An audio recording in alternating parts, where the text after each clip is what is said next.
جبت لكم بقى النهارده فرخة بلدي حكاية.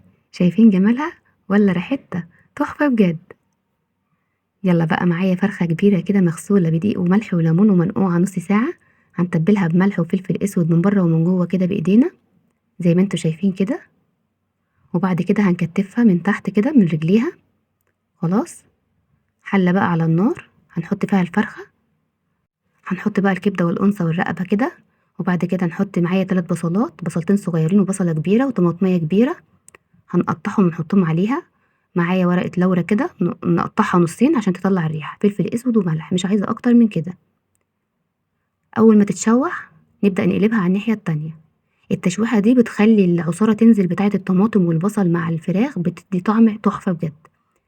اول ما تبدأ تنشف كده نبدأ بقى نزودها مية سخنة كده. خلاص. هتغلي معايا. هنوطي عليها النار. هنا بقى بعد ساعة كده من التسوية على نار هادية بتطلع معانا تحفة. شايفين الشوربة صافية ازاي؟ هعرفكم برضو ايه اللي بيخليكم تعرفوا ان هي استوت. شايفين الكتف ده او الجناح كده بتبقى مفتحة من الجنب ده. شايفين الشوربة؟ هنا بقى معايا طاسة على النار فيها شوية زيت، شوية ملح. الملح ده بقى بيساعد على التحمير، بيخليها تحفة. شايفين الجمال؟ وكمان مش بيخليها تطرطش في وشنا. طرطشة الزيت دي بتأذي بصراحة، فده بيخليها ما تطرطشش معانا. وكده خلاص الفرخة معانا استوت. شايفين جمالها؟ كنت انا عاملاها مع الرز اللي هو بالطماطم. هبقى احط لكم برضو اللينك بتاعه. شايفين الشوربة؟ تحفة.